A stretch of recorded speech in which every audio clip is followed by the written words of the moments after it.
T'es au courant, les questions de santé en France, c'est chaud en ce moment. Mais t'imagines, c'est la galère ici. Comment ça se passe nos partenaires en Afrique subsaharienne? Il fallait qu'on en ait le cœur net. On a réussi à mettre la main sur une carte. Affirmatif, le trésor est là, je le sens, il est pas loin. On a vraiment mis le doigt sur quelque chose. On s'est rendu compte que dans certaines régions, Surtout à la campagne. l'accès à la santé, c'est tout un parcours. Et ça commence par la distance.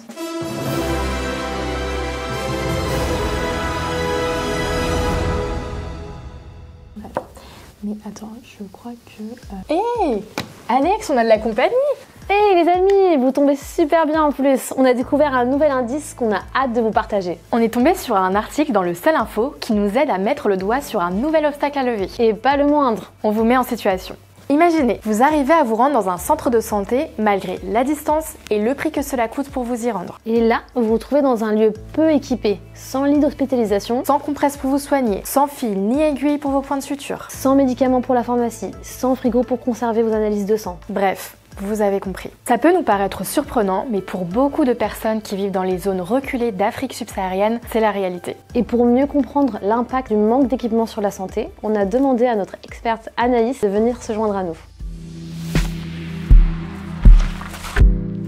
Bienvenue Anaïs. Merci les filles. Anaïs, c'est quoi les conséquences d'un centre de santé non équipé? Déjà, c'est un centre de santé qui est moins fréquenté. Pourquoi en fait se déplacer à un centre de santé s'il n'est pas équipé du tout? Par conséquent, plusieurs choisissent de ne pas se faire soigner du tout. Et puis pour le personnel soignant, c'est pas évident de s'occuper de malades quand on n'a pas d'équipement adapté ni aussi de médicaments en pharmacie. Ils sont souvent très ingénieux, mais c'est quand même assez frustrant. Mais si j'ai bien fait mon job, j'ai cru comprendre qu'on a des partenaires chrétiens en Afrique qui agissent à ce niveau. C'est ça. Grâce aux donateurs du sel, nos partenaires peuvent réhabiliter des centres de santé, c'est-à-dire les réaménager et aussi les équiper, notamment avec des panneaux solaires, des frigos, des latrines. Ça leur permet aussi d'acheter différents types d'équipements, comme des lits d'hospitalisation, des outils de chirurgie, des médicaments essentiels génériques, des frigos, des échographes et plein d'autres équipements. Et pour les gens, ça change quoi? Tout, le taux de fréquentation des centres de santé augmente parce que les gens savent que s'ils vont au centre de santé, ils vont se faire soigner correctement. Et d'autre part, pour les personnels soignants, c'est un véritable soulagement parce qu'ils peuvent pratiquer leur métier dans de bonnes conditions.